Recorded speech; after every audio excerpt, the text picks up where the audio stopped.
Hello friends, welcome to our class. आज हम start कर रहे हैं एनसीईआरटी पॉलिटी क्लास 11 का चैप्टर 4 सामाजिक न्याय। तो चलिए हम अपना चैप्टर स्टार्ट करते हैं। प्रेम के बहुत से रंग होते हैं और उनकी व्याख्या कर पाना आसान नहीं, फिर भी हम अपनी अंतर्दृष्टि से समझ लेते हैं कि प्रेम का क्या मतलब है। उसी तरह न्याय के बारे में भी हमारी एक सहजानुभूत समझ होती है। हालांकि हो सकता है कि हम इसकी ठीक ठाक परिभाषा नहीं दे सके। इस मायने में न्याय भी बहुत हद तक प्रेम जैसा है। इसके अतिरिक्त प्रेम और न्याय दोनों अपने समर्थकों में भावप्रवण अनुक्रियाएं पैदा करता है, और जैसे प्रेम को वैसे ही न्याय को भी कोई बुरा नहीं कहता है। प्रत्येक इंसान अपने लिए और कुछ हद तक बाकियों के लिए भी न्याय चाहता है, लेकिन प्रेम और न्याय में एक अंतर भी है। प्रेम उन लोगों से हमारे रिश्तों का एक पहलू है जिन्हें हम अच्छी तरह जानते हैं, जबकि न्याय का सरोकार समाज में हमारे जीवन और सार्वजनिक जीवन को व्यवस्थित करने के नियमों और तरीकों से होता है, जिनके द्वारा समाज के विभिन्न सदस्यों के बीच सामाजिक लाभ और सामाजिक कर्तव्यों का बंटवारा किया जाता है। इसीलिए न्याय के प्रश्न राजनीति का केंद्रीय महत्व की चीज़ है। अब हम बात करेंगे आखिर न्याय क्या है। तमाम संस्कृति और परंपराओं को न्याय के प्रश्न से जूझना पड़ा है, भले ही उन्होंने इस अवधारणा की व्याख्या भिन्न भिन्न तरीकों से की हो। उदाहरण के लिए प्राचीन भारतीय समाज में न्याय धर्म के साथ जुड़ा था, और धर्म या न्यायोचित सामाजिक व्यवस्था कायम रखना राजा का प्राथमिक कर्तव्य भी माना जाता था। चीन के दार्शनिक कन्फ्यूशियस का तर्क था कि गलत करने वालों को दंडित कर और भले लोगों को पुरस्कृत कर राजा को न्याय कायम रखना चाहिए। यानी कि आपको पता होगा, जैसे कि पहले क्या होता था, राजधर्म चलता था, तो उसमें क्या था, प्रजा को पालना ही मतलब राजा का मेन धर्म होता था, तो उसको न्याय की दृष्टि से देखा करता था। और जो कन्फ्यूशियस है उसके हिसाब से था कि अगर कोई इंसान गलत कर रहा है तो वही, अगर उसको उसके हिसाब से कोई सजा मिल गई या दंड मिल गया तो उसको कहेंगे न्याय। ईसा पूर्व 4वीं सदी के एथेंस यूनान में प्लेटो ने अपनी पुस्तक द रिपब्लिक में न्याय के मुद्दों पर चर्चा की है। सुकरात और उनके युवा मित्रों ग्लाउकोन एंड एडिमंड्स के बीच लंबी वार्ता के जरिए प्लेटो ने दिखाया कि हमारा न्याय से सरोकार होना चाहिए। उन नौजवानों ने सुकरात से पूछा कि हमें न्याय संगत क्यों होना चाहिए। उनका आकलन ये था कि जो अन्यायी हैं वे न्यायी लोगों से ज़्यादा बेहतर स्थिति में हैं, जो अपनी स्वार्थ पूर्ति के लिए कानून तोड़ते मरोड़ते हैं, कर चुराने से कतराते हैं और झूठ और धोखाधड़ी का सहारा लेते हैं, वे अक्सर उन लोगों से ज़्यादा सफल होते हैं जो सच्चाई और न्याय के रास्ते पर चलते हैं। आपने आज भी लोगों को ऐसी भावना व्यक्त करते हुए सुना होगा। मतलब ये बात कहीं ना कहीं कई लोग कहते हुए दिखाई भी देते हैं कि हाँ, जो आजकल भ्रष्टाचार कर रहे हैं या फिर चोरी चकारी कर रहे हैं वो ज़्यादा अच्छी स्थिति में है, मतलब जो गलत कर रहे हैं वो ज़्यादा बेहतर स्थिति में है। ऐसा कई लोगों को आपने कहते हुए सुना भी होगा। सुकरात ने उन नौजवानों को याद दिलाया कि यदि हर कोई अन्यायी हो जाए, यदि हर आदमी अपने स्वार्थ के लिए कानून के साथ खिलवाड़ करे, तो किसी के लिए भी अन्याय से लाभ पाने की गारंटी नहीं रहेगी। कोई भी सुरक्षित नहीं रहेगा और इससे संभव है कि सबको नुकसान पहुंचे। नॉर्मल सी चीज़ है। अगर कोई इंसान चोरी करता है, उसकी देखा देखी में अन्य लोग भी चोरी करेंगे, तो इससे कोई भी सुरक्षित नहीं रहेगा, कहीं ना कहीं सबको ही नुकसान पहुंचेगा। और किसी भी प्रकार का जो भ्रष्टाचार होता है वो एक इंसान पर नहीं बल्कि पूरे समाज पर गलत प्रभाव डालता है। इसीलिए हमारा दीर्घकालिक हित इसी में है कि हम कानून का पालन करें और न्यायी बने। सुकरात ने स्पष्ट किया कि हमें न्याय के अर्थ को स्पष्ट रूप से समझने की जरूरत है, ताकि हम ये देख सकें कि न्याय संगत होना क्यों महत्वपूर्ण है। उन्होंने बताया कि न्याय का मतलब सिर्फ ये नहीं होता कि हम अपने मित्रों का भला करें और दुश्मनों का नुकसान करें या अपने हित के पीछे लगे रहें। न्याय में तमाम लोगों की भलाई निहित रहती है। जैसे एक डॉक्टर अपने सभी मरीजों की भलाई की चिंता करता है, उसी तरह न्याय संगत शासक या सरकार को भी जनता की भलाई की चिंता करनी होगी। जनता की भलाई की सुनिश्चितता में हर व्यक्ति को उसका वाजिब हिस्सा देना शामिल है। नॉर्मल सी चीज़ है। जैसे आप किसी हॉस्पिटल में जाते हैं, वहाँ पे आप देखेंगे कोई डॉक्टर है, तो चाहे वो किसी भी धर्म का है, किसी भी लिंग का है या फिर किसी भी जगह का क्यों ना हो, चाहे वो उसका दुश्मन ही क्यों ना हो, लेकिन वहाँ पर एक डॉक्टर अपनी डॉक्टर की हैसियत से उसका भी इलाज करेगा। वे कहते हैं कि अन्याय करना स्वाभाविक रूप से अच्छा है और दुष्टता झेलना बुरा, लेकिन ये भी कि भलाई की तुलना में दुष्टता बड़ी है। और इसीलिए जब लोग अन्याय करने और झेलने दोनों का अनुभव प्राप्त करते हैं, जब वे किसी एक से बचने और दूसरे को पाने में सफल नहीं होते, तब वे सोचते हैं कि दोनों में से कुछ भी ना होने के लिए आपस में समझौता करना बेहतर होता। यहाँ से कानून और आपसी प्रसंविधाएँ बनती हैं, और जो कुछ कानून के द्वारा किया जाता है उससे ही कानून सम्मत और न्यायोचित कहा जाता है। ये सुकरात से ग्लाउकॉन द रिपब्लिक में लिखा गया है। ये विचार कि न्याय में हर व्यक्ति को उसका वाजिब हिस्सा देना शामिल है, आज भी न्याय की हमारी समझ का महत्वपूर्ण अंग बना हुआ है। बहरहाल, प्लेटो के ज़माने की तुलना में आज ये समझ जरूर बदली है कि किसी व्यक्ति का प्राप्य क्या है, यानी वो क्या पाने का अधिकारी है। आज न्याय की हमारी समझ इस समझ से गहरे में जुड़ गई है कि मनुष्य होने के नाते हर व्यक्ति का प्राप्य क्या है। जर्मन दार्शनिक इमैनुअल कांट के अनुसार हर मनुष्य की गरिमा होती है। अगर सभी व्यक्तियों की गरिमा स्वीकृत है तो उनमें से हर एक का प्राप्य ये होगा कि उन्हें अपनी प्रतिभा के विकास और लक्ष्य की पूर्ति के लिए अवसर प्राप्त हो। न्याय के लिए जरूरी है कि हम तमाम व्यक्तियों को समुचित और बराबर की अहमियत दें, जैसे कि हर किसी को शिक्षा का अधिकार है, हर किसी को रोजगार पाने का अधिकार है, हर किसी को एक गरिमामयी जीवन जीने का भी अधिकार है। वो वास्तविक न्याय होगा। समान लोगों के प्रति समान बर्ताव। ये आपको पता होगा, विधि के शासन और विधि के समान संरक्षण वाली चीज़ में भी ये सारी चीज़ें मेंशन की है। जो समान लोगों के प्रति समान बर्ताव है, ये बात करता है विधि के समान संरक्षण, जो कि अमेरिका से लिया गया। हालांकि आधुनिक समाज में तमाम लोगों को समान महत्व देने के बारे में आम सहमति है, लेकिन ये निर्णय करना आसान नहीं है कि हर व्यक्ति को उसका प्राप्य कैसे दिया जाए। इस संबंध में कई सिद्धांत पेश किए जाते हैं। उनमें से एक है समकक्षों के साथ समान बर्ताव का सिद्धांत। आपको पता होगा, कई लोगों को भौगोलिक आधार पर कुछ विशेष अधिकार दिए जाते हैं। जैसा आप देखते होंगे, कुछ ऐसी जॉब्स जैसे कि पुलिस की नौकरी होगी, तो उसमें जैसे जो पहाड़ी इलाके के लोग हैं उनको उनकी हाइट के लिए थोड़ा सा कुछ सुविधाएं दी जाती हैं, क्योंकि वो थोड़ा उनका कद छोटा होता है, तो उनको उनके भौगोलिक आधार पर कुछ छूट दी जाती है। तो उसको हम अनुचित नहीं ठहराएंगे, क्योंकि उनकी भौगोलिक स्थिति वैसी है। वैसे ही जैसे कुछ महिलाएं हो गई हैं, आपको पता है कि प्राचीन काल से ही महिलाओं का शोषण होता रहा है, तो अगर उनको कुछ विशेषाधिकार मिलते भी हैं तो इसमें क्या गलत है। या फिर कुछ दलित हो गए, जिनको मतलब कभी वो व्यवस्था ही नहीं मिली जो अन्य को मिली, तो वो कई काफ़ी तरीके से पिछड़ भी गए, तो अगर उनको कोई विशेषाधिकार मिलता है तो इसमें क्या गलत है। माना जाता है कि मनुष्य होने के नाते सभी व्यक्तियों में कुछ समान चारित्रिक विशेषताएं होती हैं, इसीलिए वे समान अधिकार और समान बर्ताव के अधिकारी हैं। आज अधिकांश उदारवादी जनतंत्रों में कुछ महत्वपूर्ण अधिकार दिए गए। इसमें जीवन, स्वतंत्रता और संपत्ति के अधिकार जैसे नागरिक अधिकार भी शामिल हैं। इसमें समाज के अन्य सदस्यों के साथ समान अवसरों के उपभोग करने का सामाजिक अधिकार और मताधिकार जैसे राजनीतिक अधिकार भी शामिल हैं। ये अधिकार व्यक्तियों को राज प्रक्रियाओं में भागीदार बनाते हैं। समान अधिकारों के अलावा समकक्षों के साथ समान बर्ताव के सिद्धांत के लिए जरूरी है कि लोगों के साथ वर्ग, जाति, नस्ल या लिंग के आधार पर भेदभाव न किया जाए। उन्हें उनके काम और कार्यकलापों के आधार पर जांचा जाना चाहिए, इस आधार पर नहीं कि वे किस समुदाय के सदस्य हैं। यानी कि अगर कोई एक कम्युनिटी है, वो थोड़ा सा अन्य से पिछड़ी हुई है, यानी कि बी से पिछड़ी हुई है, तो उसको उसके आधार पर किसी भी सुख सुविधा से वंचित नहीं किया जाना चाहिए। अगर कोई उसको किसी भी प्रकार से उसके कास्ट सिस्टम की वजह से वंचित करता है तो वो पर्टिकुलर के साथ अन्याय होगा।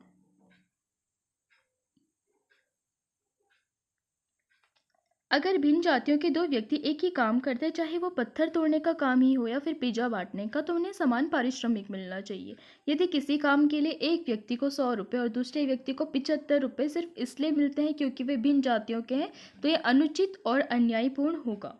इसी तरह यदि स्कूल में पुरुष शिक्षक को महिला शिक्षक से ज़्यादा वेतन मिलता है तो ये फ़र्क भी नाजायज़ और गलत होगा। और इसके लिए हमारे जो नीति निदेशक है उसके आर्टिकल 39 में भी काफ़ी तरीके से सरकार को निर्देश भी दिए गए हैं कि जो महिला और पुरुष है उनको समान काम के लिए समान वेतन मिलना चाहिए। अब हम बात करते हैं समानुपातिक न्याय की। बहरहाल, समान बर्ताव न्याय का एकमात्र सिद्धांत नहीं है। ऐसी परिस्थितियां हो सकती है जिसमें हम महसूस करें कि हर एक के साथ समान बर्ताव अन्याय होगा। मसलन अगर आपके स्कूल में फैसला किया जाए कि परीक्षा में शामिल होने वाले तमाम लोगों को बराबर अंक दिए जाएंगे क्योंकि सब एक ही स्कूल के विद्यार्थी और सबने एक ही परीक्षा दी है, तो आपको कैसा लगेगा। चाहे वो बच्चा मतलब 30, अगर वो बच्चा 35 मार्क्स लाने के लायक है, अगर उसको भी 100 मिल रहा है और टॉपर को भी 100 मिल रहा है, तो फिर क्या ये अन्याय नहीं होगा। यहाँ आप ज़्यादा ही उचित समझेंगे कि छात्रों को उनकी उत्तर पुस्तिकाओं की गुणवत्ता और संभव हो तो इसके लिए उनके द्वारा किए गए प्रयास के अनुसार अंक दिए जाएं। दूसरे शब्दों में सबके लिए समान अधिकार की दौड़ में एक ही शुरुआती रेखा निर्धारित करने के बावजूद ऐसे मामलों में न्यायिक का मतलब होगा लोगों को उनके प्रयास के पैमाने और अर्हता के अनुपात में पुरस्कृत करना। अधिकांश लोग सहमत होंगे कि यूँ तो लोगों को समान काम का समान दाम मिलना चाहिए, लेकिन किसी काम के लिए वांछित मेहनत, कौशल, संभावित खतरे आदि कारकों को ध्यान में रखते हुए अलग अलग काम के लिए अलग अलग पारिश्रमिक का निर्धारण उचित और न्याय संगत होगा। अगर हम इन मानदंडों का इस्तेमाल करते हैं तो हम पाएंगे कि हमारे समाज में कुछ कामगार तबकों को ऐसे कारकों के मद्देनजर निर्धारित पारिश्रमिक नहीं मिल पाता है। जैसे कि आप देखते होंगे कोई जॉब है, वहाँ पर किसी पुरुष को मिल रहा है उसी काम को करने के लिए 100 रुपये, और महिला को मिल रहा है वहाँ पे उसी काम को करने के 70 रुपये। तो क्या ये अन्याय नहीं होगा? समाज में न्याय के लिए समान बर्ताव के सिद्धांत का समानुपातिकता के सिद्धांत के साथ संतुलन बिठाने की जरूरत है। वर्तमान में विशेष शर्तों का विशेष ख्याल। न्याय के जिस तीसरे सिद्धांत को हम समाज के लिए मान्य करते हैं वो पारिश्रमिक या फिर कर्तव्यों का वितरण करते समय लोगों की विशेष जरूरतों का ख्याल रखने का सिद्धांत है। इसे सामाजिक न्याय को बढ़ावा देने का तरीका माना जा सकता है। समाज के सदस्यों के रूप में लोगों की बुनियादी हैसियत और अधिकारों के लिहाज से न्याय के लिए जरूरी हो सकता है कि लोगों के साथ समान बर्ताव किया जाना चाहिए, लेकिन लोगों के बीच भेदभाव न करना और उनकी मेहनत के अनुपात में उन्हें पारिश्रमिक देना भी सुनिश्चित करने के लिए शायद पर्याप्त ना हो कि समाज में अपने जीवन के अन्य संदर्भों में भी लोग समानता का उपभोग करें या कि समाज समग्र रूप से न्यायपूर्ण हो जाए। लोगों की विशेष जरूरतों को ध्यान में रखने का सिद्धांत समान बर्ताव के सिद्धांत को अनिवार्यता खंडित नहीं बल्कि उसका विस्तार ही करता है, क्योंकि समकक्षों के साथ समान बर्ताव के सिद्धांत में अंतर्निहित है कि जो लोग कुछ महत्वपूर्ण संदर्भों में समान नहीं है उनके साथ भिन्न ढंग से बर्ताव किया जाए। जैसे कि आपको पता होगा, जैसे वृद्ध हो गए या बच्चे हैं, अगर उनके लिए कुछ स्पेशल व्यवस्था की जाए, उनके लिए जैसे रोड है तो रोड में कुछ एक ऐसा कॉरिडोर बनाया जाए जो कि सिर्फ बच्चों और बूढ़ों के लिए, तो उनको चलने में आसानी होगी। तो इसमें किसी के साथ भी अन्याय नहीं होगा बल्कि इनकी सुख सुविधाओं के साथ साथ समानता भी बनी रहेगी, क्योंकि ये बाकी लोगों के साथ नहीं चल सकते हैं। तो आप इस चीज़ को अन्याय नहीं कह सकते। जैसे विधि के समान संरक्षण में कहा भी गया है कि आयु, भौगोलिक स्थिति, सामाजिक या शैक्षणिक स्थिति या फिर लिंग के आधार पर किसी के साथ भी कुछ विशेष उपबंध दिए जा सकते हैं। जैसे कि हमारे आर्टिकल 15 के 3 में बच्चों और महिलाओं के लिए कुछ विशेष उपबंध की बात की गई है।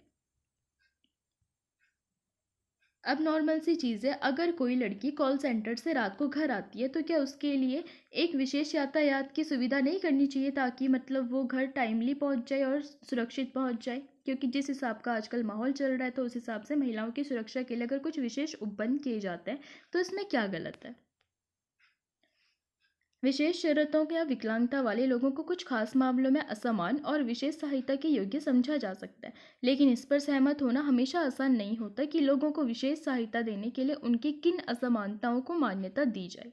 शारीरिक विकलांगता, उम्र या अच्छी शिक्षा और स्वास्थ्य सुविधाओं तक पहुंचना होना कुछ ऐसे कारक है जिन्हें अनेक देशों में विशेष बर्ताव का आधार समझा जाता है। माना जाता है कि जीवन यापन और अवसरों के बहुत उच्च स्तर का उपभोग करने वाले और उत्पादक जिंदगी जीने के लिए जरूरी न्यूनतम बुनियादी सुविधाओं से भी वंचित लोगों से हर मामले में बिल्कुल एक जैसा बर्ताव करने पर परिणाम समतावादी और न्यायपूर्ण नहीं बल्कि एक असमान समाज होगा। हमारे देश में आमतौर पर देखा जाता है कि अच्छी शिक्षा, स्वास्थ्य और ऐसी अन्य सुविधाओं तक पहुंच का अभाव जाति आधारित सामाजिक भेदभाव से जुड़ा हुआ है। इसीलिए संविधान में अनुसूचित जातियों और जनजातियों के लिए सरकारी नौकरियों में तथा शैक्षणिक संस्थानों में दाखिले के लिए आरक्षण का प्रावधान किया गया है, आर्टिकल 15 के 4th क्लॉज और 16 के 4th क्लॉज के तहत। न्याय के विभिन्न सिद्धांतों पर हमारी बहस ने संकेत दिया है कि सरकारें कभी कभी न्याय के उपरोक्त 3 सिद्धांतों समकक्षों के बीच समान बर्ताव, लोगों को मिलने वाले लाभों को तय करते समय विभिन्न प्रयास तथा कौशलों को मान्यता देना और जरूरतमंदों के जीवन को न्यूनतम मानकों और अवसरों का प्रावधान के बीच सामंजस्य बिठाने में कठिनाइयां महसूस करती है। समान बर्ताव के सिद्धांत पर अमल कभी कभी योग्यता को उचित प्रतिफल देने के खिलाफ खड़ा हो सकता है। योग्यता को पुरस्कृत करने को न्याय का प्रमुख सिद्धांत मानने पर जोर देने का अर्थ होगा कि हाशिए पर खड़े तबके के कई क्षेत्रों में वंचित रह जाएंगे, क्योंकि अच्छे पोषाहार और अच्छी शिक्षा जैसी सुविधाओं तक उनकी पहुंच ही नहीं हो पाती है। आप देखेंगे कि जैसे जो गरीब अगर एक नॉर्मल सा कंपेयर है, अगर कोई गरीब का बच्चा है जिसके पास 2 वक्त की रोटी भी नहीं है, जो कि स्ट्रीट पे सो रहा है, मतलब रोड साइड पे सोता है, ठीक है, झुग्गी झोपड़ी में बस रहा है वो, ठीक है, और एक है वही जिसकी पूरा बंगला कोठी एंड सब कुछ सामान है एंड सब कुछ बढ़िया है, मतलब सारा लाइफ स्टाइल बढ़िया है, उसके पास अपने लिए कंप्यूटर भी है, सब कुछ है, वो मतलब अपनी मतलब लाइफ स्टाइल का स्टेटस काफ़ी अच्छा बना के चल रहा है। अगर हम इन दोनों के बीच में कोई कंपटीशन करवा दें, तो क्या ये बच्चा झुग्गी झोपड़ी वाला बच्चा इसके साथ compete कर पाएगा? आप इस पर अपनी राय रख सकते हैं। देश के विभिन्न समूह भिन्न भिन्न नीतियों की तरफदारी कर सकते हैं, जो इस पर निर्भर करता है वे न्याय के किस सिद्धांत पर बल देते हैं। ऐसी स्थिति में सरकार की जिम्मेदारी बन जाती है कि वो एक न्यायपरक समाज को बढ़ावा देने के लिए न्याय के विभिन्न सिद्धांतों की भी सामंजस्य स्थापित करे, जैसे कि हमारे नीति निदेशक तत्व के आर्टिकल 37 और 38 में कहा भी गया है। न्यायपूर्ण बंटवारा। समाज में सामाजिक न्याय पाने के लिए सरकारों को ये सुनिश्चित करना होता है कि कानून और नीतियां सभी व्यक्तियों पर निष्पक्ष रूप से लागू हो। ये कहा गया आर्टिकल 14 में, यानी कि विधि के समान समता और विधि के समान संरक्षण में। लेकिन इतना ही काफ़ी नहीं है और इससे कुछ ज़्यादा करने की आवश्यकता है। सामाजिक न्याय का सरोकार वस्तुओं और सेवाओं के न्यायोचित वितरण से भी है, चाहे ये राष्ट्रों के बीच वितरण का मामला हो या किसी समाज के अंदर विभिन्न समूहों और व्यक्तियों के बीच का। यदि समाज में गंभीर सामाजिक या आर्थिक असमानता है, तो ये जरूरी होगा कि समाज के कुछ प्रमुख संसाधनों का पुनर्वितरण हो, जिससे कि नागरिकों को जीने के लिए समतल धरातल मिल सके। और ये कहाँ पे कहा गया है? हमारे नीति निदेशक तत्व के आर्टिकल 39 के 3rd एंड आर्टिकल 39 के 4th क्लॉज में। संसाधनों का समान विकेंद्रीकरण और आर्थिक संसाधनों का समान रूप से विकेंद्रीकरण। सामाजिक न्याय का सरोकार वस्तुओं और सेवाओं के न्यायोचित वितरण से है, चाहे राष्ट्रों के बीच का वितरण का मामला हो या किसी समाज के अंदर विभिन्न समूहों और व्यक्तियों के बीच का। यदि समाज में गंभीर सामाजिक या आर्थिक असमानता है, तो जरूरी होगा कि समाज के कुछ प्रमुख संसाधनों का पुनर्वितरण हो, जिससे नागरिकों को जीने के लिए समतल धरातल मिल सके। इसीलिए किसी देश के अंदर सामाजिक न्याय के लिए जरूरी है कि न केवल लोगों के साथ समाज के कानूनों और नीतियों के संदर्भ में समान बर्ताव किया जाए, बल्कि जीवन की स्थितियों और अवसरों के मामले में भी वे कुछ बुनियादी समानता का उपभोग करें। यह हर व्यक्ति के लिए जरूरी माना गया है कि वो अपने उद्देश्यों के लिए प्रयास कर सके और स्वयं को अभिव्यक्त कर सके। जैसे कि हमारे देश में सामाजिक समानता को बढ़ावा देने के लिए संविधान ने छुआछूत की प्रथा का उन्मूलन किया आर्टिकल 17 के तहत, जो कि हमारे मौलिक अधिकारों में भी शामिल है। और साथ में इससे रिलेटेड नागरिकता अधिनियम 1955 है, जो उसको भी बनाया गया था। ये सुनिश्चित किया गया कि निचली कही जाने वाली जातियों के लोगों को मंदिरों में प्रवेश, नौकरी और पानी जैसी बुनियादी जरूरतों से न रोका जा सके। विभिन्न राज्य सरकारों ने जमीन जैसे महत्वपूर्ण संसाधन के अधिक न्यायपूर्ण वितरण के लिए भूमि सुधार लागू करने जैसे कदम भी उठाए गए। और अगर आपको पता होगा, भूमि सुधार हमारे संविधान की जो अनुसूची है उसमें पहले संविधान संशोधन 1951 के माध्यम से ही जोड़ा गया था। समाज में न्याय की स्थापना से जुड़े कुछ सवाल सामने खड़े हैं। क्या संसाधनों का वितरण और शिक्षा तथा नौकरियों तक समान पहुंच सुनिश्चित की जाए, और यदि हाँ तो कैसे? ऐसे मामलों में मत विभिन्नता समाज में उग्र भावावेश पैदा करती है और कभी कभी हिंसा भी भड़का देती है। जैसे आपको पता होगा, जब ब्रिटिश का राज था तो उस टाइम पे जनजातियों के साथ असमान व्यवहार करने के कारण जनजातियों ने कई प्रकार से हिंसक विद्रोह चलाए थे, जिसमें खतरनाक उलगुलान विद्रोह, अगर आपको पता होगा तो उलगुलान में क्या किया गया था कि जो दिक्का थे, यानी कि जो बाहर के लोग थे और जो अंग्रेज थे, तो उनके अधिवासों पर अतिक्रमण किया गया और जो बाहरी लोग थे उनका हत्या का भी फरमान जारी कर दिया गया था उलगुलान आंदोलन में। उसी प्रकार की जो असमानताएं हैं वो कहीं ना कहीं इस प्रकार के हिंसक विद्रोह भी जगा देते हैं कई बार। हमें क्रोध और हिंसा के ऐसे भी मामले याद है जो कभी हमारे देश के शैक्षणिक संस्थानों में या फिर सरकारी नौकरियों में सीट आरक्षण के प्रस्तावों से फूटते रहे। जैसे कि आपको पता होगा, अगर जिस टाइम पर ओबीसीज को आरक्षण की बात की जा रही थी, तो उस टाइम पे भी कितने सारे आंदोलन हुए थे। बहरहाल राजनीतिक सिद्धांत के विद्यार्थी होने के नाते न्याय के सिद्धांत की अपनी समझदारी के आलोक में हमें ठंडे दिमाग से इन मुद्दों की जांच परख करने में समर्थ होना चाहिए। क्या वंचितों की सहायता की योजनाएं न्याय सिद्धांत की कसौटी पर खरी मानी जा सकती है? अगले खंड में हम सुप्रसिद्ध राजनीतिक दार्शनिक जॉन रोल्स द्वारा प्रस्तुत न्यायोचित वितरण के सिद्धांत पर चर्चा करेंगे। रॉल्स ने तर्क दिया कि समाज के न्यूनतम सुविधा प्राप्त सदस्यों को सहायता देने की जरूरत स्वीकार करने के लिए बेशक युक्तिसंगत औचित्य हो सकता है। अब हम बात करते हैं रॉल्स का न्याय सिद्धांत। यदि लोगों को कहा जाए कि आप रहने के लिए किस किस्म का समाज चुनना पसंद करेंगे, तो संभवतः वे ऐसा समाज चुनेंगे जिसके नियम और संगठन उन्हें विशेष सुविधा संपन्न स्थान मुहैया करा सके। हम सब लोगों से अपेक्षा नहीं कर सकते कि वे अपने निजी हितों को दरकिनार कर समाज की भलाई के बारे में सोचें, खासकर तब जब उन्हें यकीन न हो कि उनका फैसला भविष्य में उनके बच्चों को मिलने वाली जिंदगी और मौक़ों को प्रभावित करने जा रहा है। वस्तुतः हम माता पिता से आशा करते हैं कि वे अपने बच्चों के लिए सबसे अच्छा क्या है इसके बारे में सोचें और सहयोग दें, लेकिन ऐसे परिदृश्य किसी समाज के लिए न्याय के सिद्धांत की बुनियाद का निर्माण नहीं कर सकते, क्योंकि आपको पता हर पेरेंट्स अपने बच्चे के लिए सबसे अच्छी सुविधाएं ही चुनेगा। तो इस प्रकार कहीं ना कहीं समानताएं नहीं हो सकती, क्योंकि नॉर्मल सी चीज़, अगर कोई गरीब फैमिली का है तो वो तो अपने बच्चे के लिए 2 वक्त की रोटी, एक अच्छा घर और मतलब शिक्षा तक ही सोचेगा, लेकिन जिसका स्टेटस अच्छा है तो वो उससे भी अच्छी अच्छी ऊपर ऊपर की चीज़ें सोचेगा जो उसके बच्चे को जरिए, लाइक मतलब अगर एक अच्छा लाइफ स्टाइल उसके पास ऑलरेडी है तो वो उससे ऊपर यानी कि ज़्यादा पैसा कमाने का सोचेगा। ऑब्वियसली बात है, तो कहीं ना कहीं फिर से असमानता देखने को मिल सकती है। जॉन रोल्स ने इस प्रश्न का उत्तर देने का प्रयास किया कि वो तर्क करते हैं कि निष्पक्ष और न्यायसंगत नियम तक पहुंचने का एकमात्र रास्ता यह है कि हम खुद को ऐसी परिस्थिति में होने की कल्पना करें जहां हमें निर्णय लेना है कि समाज को कैसे संगठित किया जाए, जबकि हमें ज्ञात नहीं है कि उस समाज में हमारी क्या जगह होगी। अर्थात हम नहीं जानते कि किस किस्म के परिवार में हम जन्म लेंगे, हम उच्च जाति के परिवार में पैदा होंगे या निम्न जाति में, धनी होंगे या गरीब, सुविधा संपन्न होंगे या सुविधाहीन। रॉल्स तर्क देते हैं कि अगर हमें ये नहीं मालूम हो कि इस मायने में कि हम कौन होंगे और भविष्य के समाज में हमारे लिए कौन से विकल्प खुले होंगे, तब हम भविष्य के उस समाज के नियमों और संगठन के बारे में जिस निर्णय का समर्थन करेंगे वो तमाम सदस्यों के लिए अच्छा होगा। रॉल्स ने इसे अज्ञानता के आवरण में सोचना कहा। वे आशा करते हैं कि समाज में अपने संभावित स्थान और हैसियत के बारे में पूर्ण अज्ञानता की हालत में हर आदमी आमतौर पर, जैसे सब करते हैं, अपने खुद के हितों को ध्यान में रखकर फैसला करेगा। चूंकि कोई नहीं जानता कि वो कौन होगा और उसके लिए क्या लाभप्रद होगा, इसीलिए हर कोई सबसे बुरी स्थिति के मद्देनजर समाज की कल्पना करेगा। खुद के लिए सोच विचार कर सकने वाले व्यक्ति के सामने स्पष्ट होगा कि जो जन्म से सुविधा संपन्न है वे कुछ विशेष अवसरों का उपभोग करेंगे। नॉर्मल सी चीज़ें, जिसके पास कोई मतलब व्हीकल नहीं है और जिसके पास व्हीकल, हम इसको ऐसे करके समझ, जैसे ए है, इसके पास गाड़ी नहीं है, बी के पास सारी गाड़ियाँ, लेकिन अब उसे मर्सिडीज चाहिए, लेकिन ए के पास गाड़ी नहीं है तो वो एक नॉर्मल सी ऑल्टो में भी काम चला लेगा। आप समझ सकते हो इसको इस एग्जाम्पल से। अपने स्वार्थ में काम करने वाले हर व्यक्ति के लिए यही उचित होगा कि वो संगठन के ऐसे नियमों के बारे में सोचे जो कमजोर तबके के लिए यथोचित अवसर सुनिश्चित कर सके।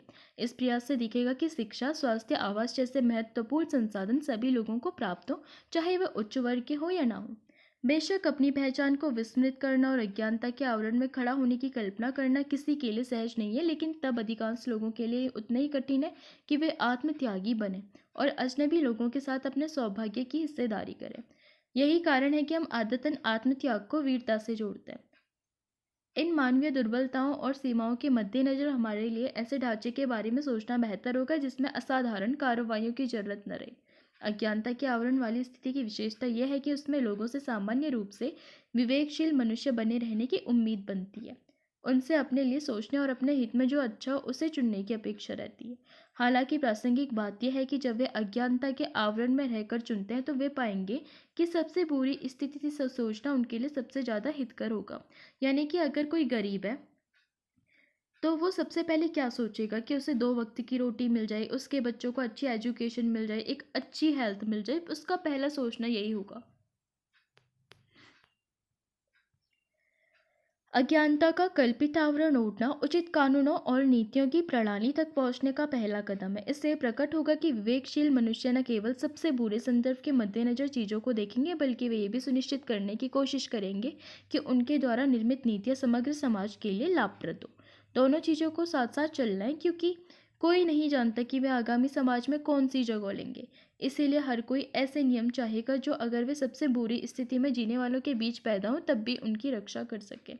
लेकिन उचित तो यही होगा कि वे ये भी सुनिश्चित करने की कोशिश करें कि उनके द्वारा चुनी गई नीतियां बेहतर स्थिति वालों को कमजोर न बना दें, क्योंकि संभावना भी हो सकती है कि वे खुद भविष्य के उस समाज में सुविधा संपन्न स्थिति में पैदा हो।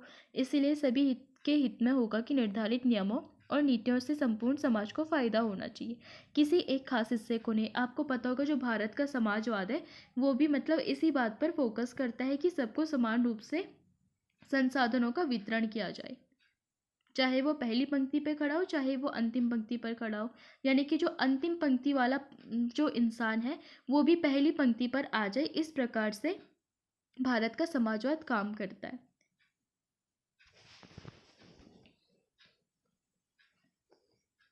यह निष्पक्षता विवेक सम्मत कार्रवाई का परिणाम है, न कि परोपकार या उदारता का।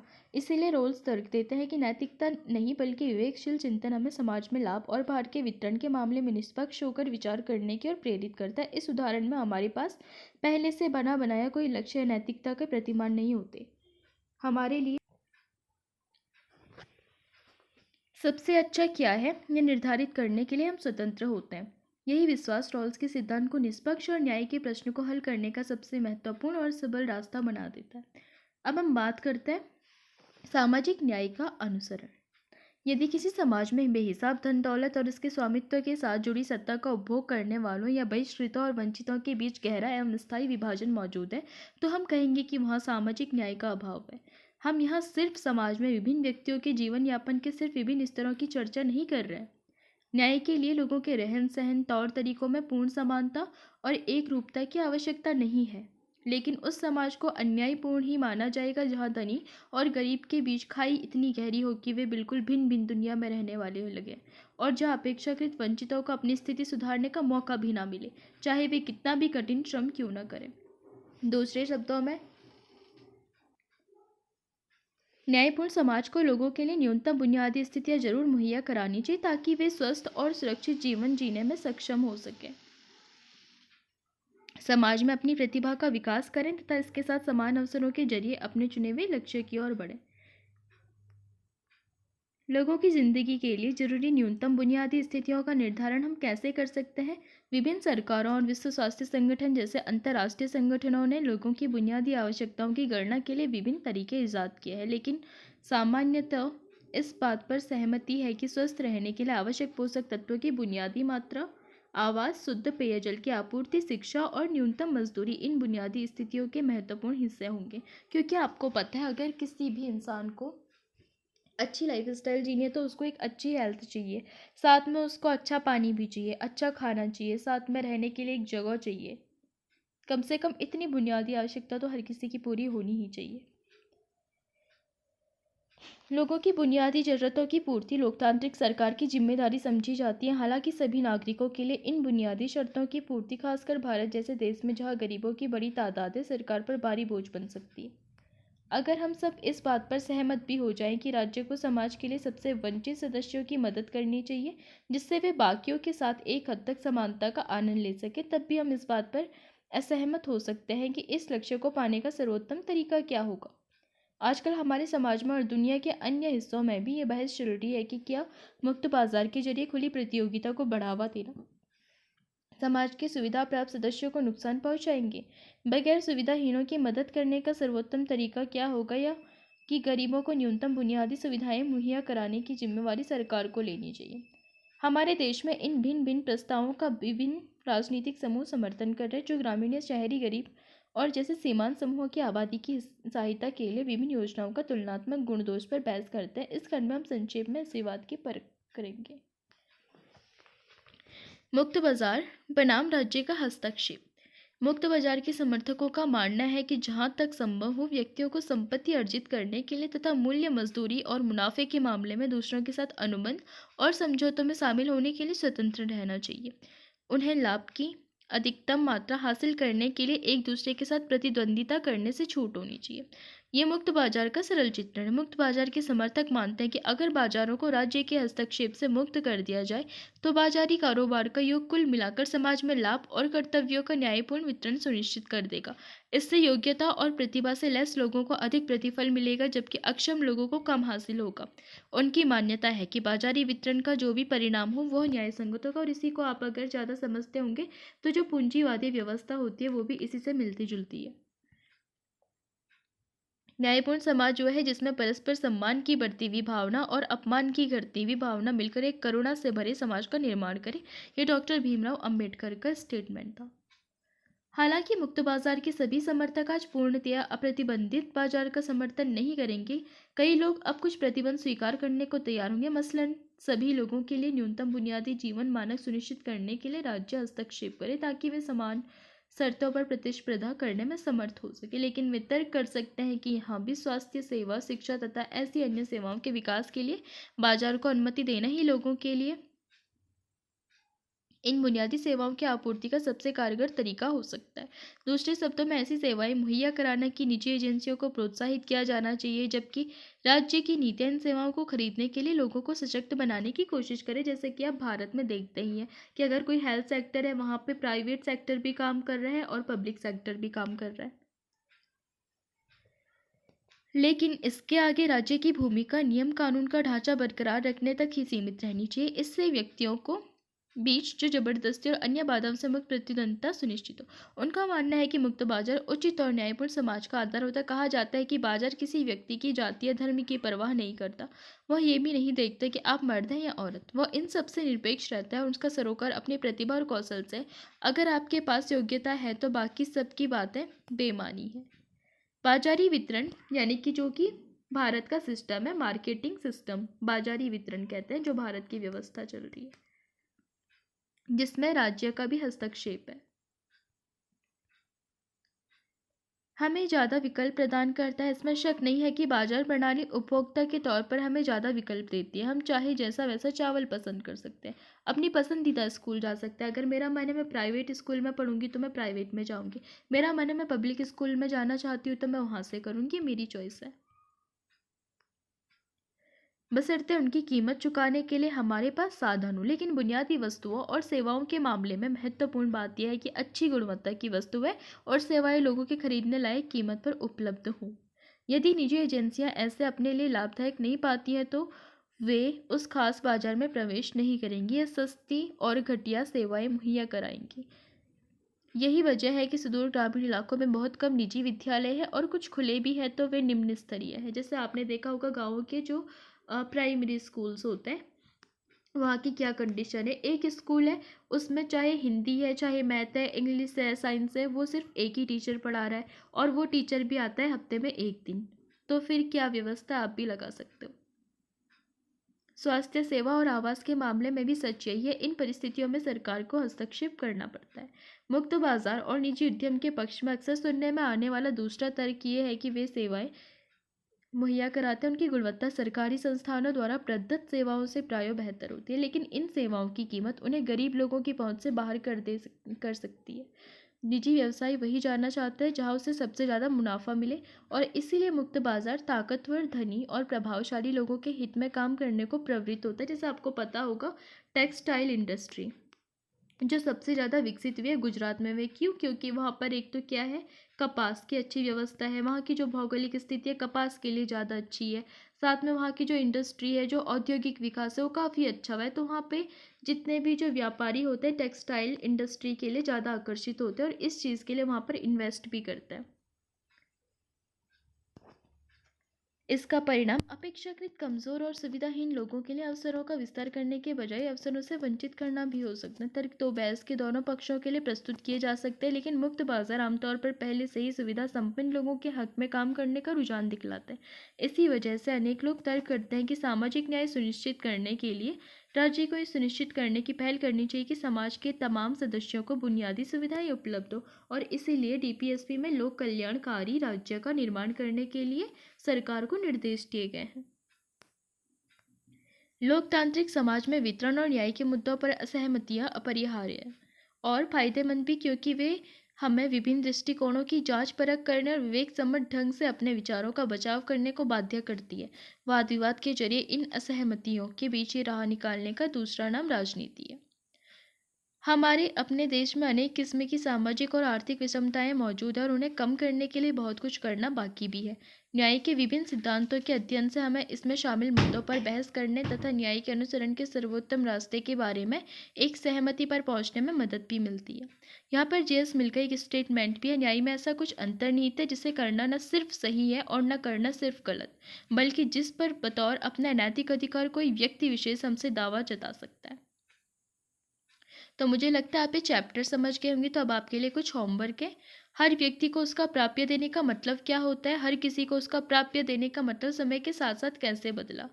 अध्याय में दिए गए न्याय के 3 सिद्धांतों की संक्षेप में चर्चा करो, प्रत्येक को उदाहरण के साथ समझाओ। क्या विशेष शर्तों का सिद्धांत सभी के साथ समान बर्ताव के सिद्धांत के विरुद्ध है? या निष्पक्ष और न्यायपूर्ण वितरण को युक्तिसंगत आधार पर सही ठहराया जा सकता है? रॉस ने इस तर्क को आगे बढ़ाने में अज्ञानता के आवरण के विचार का उपयोग किस प्रकार किया? आमतौर पर एक स्वस्थ और उत्पादक जीवन जीने के लिए व्यक्ति की न्यूनतम बुनियादी जरूरतें क्या मानी गई हैं और इस न्यूनतम को सुनिश्चित करने में सरकार की क्या जिम्मेदारी है? तो चलिए दोस्तों, आज के लिए इतना ही। हम मिलेंगे नेक्स्ट क्लास में। अगर आपको पसंद आए तो लाइक कीजिए, शेयर कीजिए, सब्सक्राइब कीजिए। और जिन लोगों को लगता है कि एनसीईआरटी पढ़ने का टाइम नहीं, उसे फ्री टाइम में सुन सकते हैं। क्लास अपडेट एंड पीडीएफ के लिए आप टेलीग्राम का लिंक है उसको ज्वाइन कर सकते हैं। उस पर डिस्क्रिप्शन में वो आपको मिल जाएगा और आप उससे जो हमारा चैनल है आप उसको ज्वाइन कर सकते हैं। Thanks to watching.